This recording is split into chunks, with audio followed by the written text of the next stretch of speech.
Kak Syifa tadi kan aktivitasnya banyak banget. Nah, kita mau tanya nih, sebenarnya gimana cara Kak Syifa bisa membagi semua waktu-waktunya antara tadi belajar, bekerja, berprestasi, berkarya juga. Silakan Kak Syifa. Target gitu ya. Target gitu ya. Target dalam baik itu 1 tahun, 3 tahun maupun 5 tahun ke depan. Perpindahan dari yang sebelumnya belum baik gitu ya menjadi lebih baik dari yang sebelumnya, seperti itu Kak. Dan dalam kerjasama tersebut kita sebagai seorang muslimah gitu ya harus senantiasa profesional gitu ya, profesional. Setuju. Tapi juga tidak membatasi ruang gerak kita gitu ya.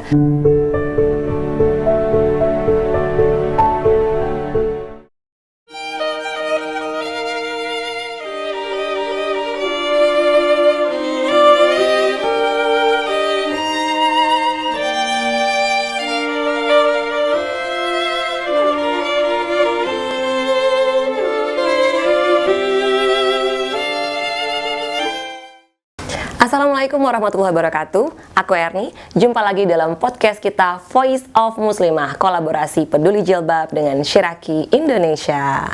Pada podcast kali ini kita akan membahas tentang belajar, berbagi, berkarya. Tema ini cocok banget untuk teman-teman muslimah yang selalu ingin menjadi muslimah yang menginspirasi. Nah, pada podcast kali ini kita kedatangan bintang tamu yaitu Kak Syifa. Assalamualaikum Kak Syifa. Waalaikumsalam. Gimana kabarnya? Alhamdulillah sehat Kak. Masya Allah sehat ya. Nah teman-teman, Kak Syifa ini adalah seorang muslimah yang inspiratif. Beliau adalah salah satu tim dari Gerakan Peduli Jilbab di tim Jilbab Share, juga sebagai mahasiswi berprestasi dan juga sekarang sebagai dosen ya Kak Syifa ya. Sekarang bahasan kita menarik nih Kak, tentang belajar, berbagi, dan berkarya. Kak Syifa sendiri aktivitasnya sekarang apa aja sih? Mungkin boleh bisa diceritain ke kita semua. Iya, Alhamdulillah saat ini aktivitas saya itu belajar, kemudian juga mengajar gitu ya. Mengajar di salah satu universitas perguruan tinggi Islam negeri di Jakarta gitu ya. Dan saya juga aktif di lembaga penelitian gitu ya, sebagai peneliti dan sebagai penulis. Masya Allah, penulis juga ya. Apa tuh? Menulis apa? Buku atau menulis karya tulis ilmiah?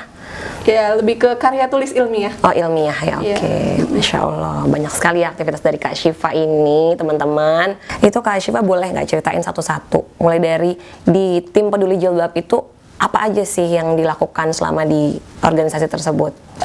Ya alhamdulillah ketika di organisasi gitu ya, tidak jauh-jauh gitu ya dari kegiatan gitu ya untuk mengisi kajian gitu, kajian kemuslimahan seputar dengan event-event di kemuslimahan itu sendiri, sama seperti aktivitas saya di kampus juga ya Kak, di koordinator Biro Keputiran Alika Syahid gitu. Oh gitu, Masya Allah. Jadi sama kegiatannya mengorganisir gitu kegiatan atau event-event di bidang kajian kemuslimahan, kementerian, kemudian juga supaya muslimah itu bisa senantiasa berbagi inspirasi gitu ya kepada yang lain, seperti itu Kak. Masya Allah, tadi itu ya, berbagi inspirasi untuk teman-teman muslimah juga sasarannya ya. Nah kita lanjut lagi ke aktivitas selanjutnya, kan ada tentang mahasiswi berprestasi. Tadi saya dengar Kak Syifa pernah dapat penghargaan sebagai mahasiswi berprestasi. Nah itu boleh diceritain apa aja sih yang didapat prestasinya sebagai mahasiswi berprestasi di mana dan mungkin apa aja? Iya, untuk mahasiswi berprestasi itu sendiri ya, saya di kampus tepatnya di UIN Syarif Hidayatullah Jakarta gitu ya, sebagai Student Achievement Award UIN Syarif Hidayatullah Jakarta tahun 2016, 17, 18, 2020 batch 1 dan 2020 batch 2. Kaitannya mahasiswa berprestasi itu menjadi pemateri di Kedutaan Besar Kedutaan Besar Malaysia. Oh, Kedutaan Besar. Kedutaan Besar Malaysia gitu ya. Dan juga menjuarai beberapa kali lomba gitu ya, baik itu lomba kesenian maupun lomba karya tulis ilmiah. Masya Allah. Juga beberapa aktivitas di Perhimpunan Pelajar Indonesia sedunia. Berarti organisasinya bukan hanya di Peduli Jilbab aja ya, di tempat lain juga ada. Ini banyak sekali ya. Nanti kita bertanya-tanya gimana Kak Syifa cara bagi waktunya ya. Oke, lanjut lagi Kak. Tadi ada karya tulis juga ya, sempat kita singgung di awal. Nah, karya tulisnya itu lebih ke ilmiah. Nah, udah ada karya-karya tulis apa aja nih yang Kak Syifa telurkan, hadirkan nih? Iya, relate dengan jurusan saya di kampus ya Kak ya. Itu Betul. berkaitan dengan keilmuan, manajemen dakwah. Oh, manajemen dakwah ya. Manajemen dakwah, Fakultas Dakwah dan Ilmu Komunikasi gitu ya. Karya tulis ilmiah Al-Qur'an. Oh. Iya, itu menggali keistimewaan surat Al-Insan ayat 5 sampai 7 gitu ya. Oke. Berkaitan dengan rempah-rempah Indonesia. Oh, Juga karya tulis akhir dari perkuliahan saya sama S1 itu tentang dana haji Indonesia. Tentang dana haji. Dana haji Indonesia yang berkaitan dengan penempatan investasi Ya. dana haji Indonesia. Oke, Masya Allah sekali ya. Banyak ya, luar biasa. Ini bisa jadi inspirasi buat kita semua. Kak Syifa tadi kan aktivitasnya banyak banget. Nah, kita mau tanya ini, sebenarnya gimana cara Kak Syifa bisa membagi semua waktu-waktunya antara tadi belajar, bekerja, berprestasi, berkarya juga.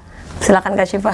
Iya, untuk pembagian waktu gitu ya, manajemen waktu itu sudah saya lakukan gitu ya, ketika saya masih dari mulai kuliah ya, Kak, karena dapat beasiswa gitu ya, beasiswa etos gitu ya. Di situ saya membagi perkuliahan dan juga aktivitas akademik maupun non akademik gitu ya. Itu dengan yang pertama ada jadwal mingguan. Oke, Jadwal mingguan ya. gitu ya. Jadi memang sesuai dengan apa yang telah saya tulis di kamar gitu ya. Itu ada jadwal mingguan yang memang itu saya tulis dan saya upayakan untuk disiplin dengan apa yang sudah saya tulis. Gitu ya. Kemudian setelah jadwal mingguan, saya juga punya namanya skala prioritas. Oh, Jadi skala prioritas itu diurutkan dari yang pertama mungkin Allah gitu ya, dan juga orang tua, terus juga ada kegiatan mengaji gitu ya, mentoring, kemudian juga dan kegiatan organisasi berdasarkan amanah, dan yang terakhir itu ada yang namanya target gitu ya. Target gitu ya, target dalam baik itu 1 tahun, 3 tahun maupun 5 tahun ke depan.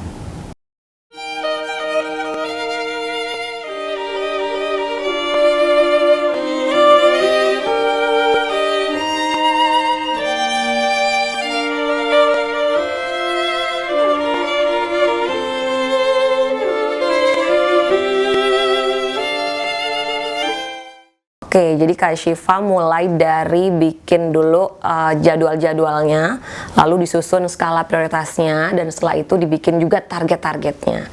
Itu penting banget ya buat kita semua. Mungkin teman-teman bisa terapin juga di rumah nantinya. Oke, itu tadi kita sudah bahas tentang aktivitasnya Kak Syifa yang banyak banget. Nah, sekarang kita mau masuk langsung ke bahasan tentang hijrah nih Kak. Kak Syifa ada nggak sih pengalaman hijrah yang sangat berbekas yang bisa dibagi ke kita semua?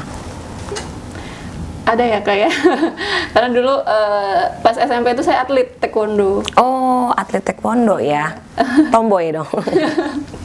Iya, jadi memang dulu pas SMP atlet taekwondo dan memang ketika kejuaraan gitu ya, itu sering sekali ada hal-hal yang memang sebenarnya tidak terlalu saya sukai gitu ya, seperti kejuaraan taekwondo itu kalau menendang kepala itu poinnya 10 teman-teman gitu ya. Jadi ya kita tahu ya bahwa dalam Islam tidak boleh bahkan melangkahi kepala gitu ya. Ini menendang kepala lawan gitu ya. Itu poinnya 10 Kak. Kalau kejuaraan taekwondo gitu, tapi memang itu pakai hugo, maksudnya pakai pelindung, ada pelindungnya juga, tapi memang ketika dewasa dan saya berpikir bahwa hal tersebut kurang baik gitu ya, kurang baik buat kedepannya gitu, maka saya hijrah ya. Jadi hijrah gitu ya ketika SMK gitu ya, kemudian juga masuk ke Rohis. Ke Rohis, Rohan Islam gitu ya. Di Rohis saya bertemu dengan teman-teman yang memang bisa membawa saya ke arah yang lebih baik gitu ya. Dan di Rohis kebetulan ketua Rohis gitu ya, ketua Rohis, dan jadi memang ikut mentoring Liko dan memang bisa menjadi lebih baik gitu ya dari yang sebelumnya gitu Kak. Jadi dari situ ya sebenarnya proses hijrahnya. Ya, tadi udah bahas Kak Syifa tentang proses hijrahnya, lebih ke hijrah aktivitas ya, dari aktivitas yang kurang nyaman. Jadi Kak Syifa menemukan aktivitas yang lebih nyaman nih bersama teman-teman dengan lingkungan yang islami. Nah, terus aku mau tanya lagi nih, Kak Syifa kapan mulai berhijrah menggunakan jilbab dan akhirnya berproses berjilbab syar'i? Iya, jadi kalau untuk proses berjilbab ya kayak itu sejak dari SD ke SMP gitu ya. Oh, dari SD ya? Dari SD. Insya Allah. Jadi, kalau dari SD gitu kan, SD memang belum berjilbab. Pas SMP itu udah mulai pakai jilbab gitu ya. Pakai jilbab, kemudian juga, tapi masih ya itu tadi ikut taekwondo ya kayak masih suka pakai celana gitu ya. Kemudian juga masih bisa dibilang kerudungannya masih suka pendek-pendek gitu ya.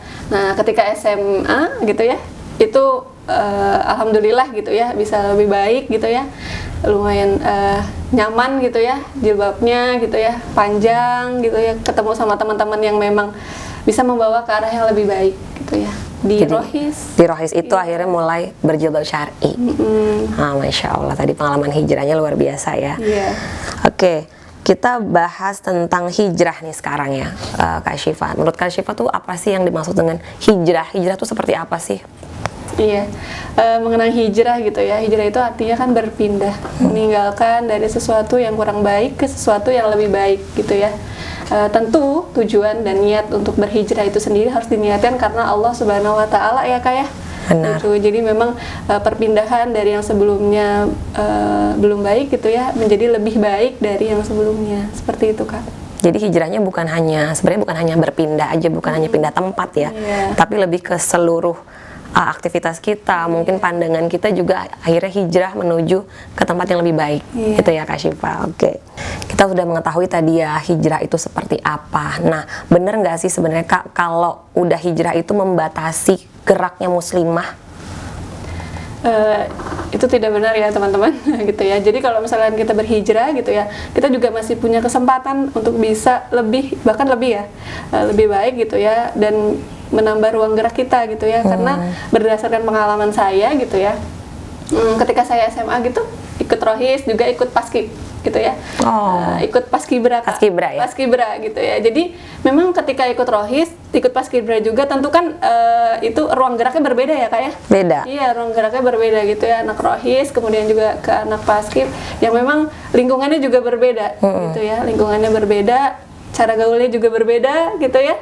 Artinya memang perbedaan tersebutlah yang membuat kita sebagai seorang muslimah gitu ya bisa senantiasa berpegang teguh gitu ya terhadap apa nilai-nilai yang telah menjadi esensi dari dalam diri kita sendiri gitu ya. Oke, baik.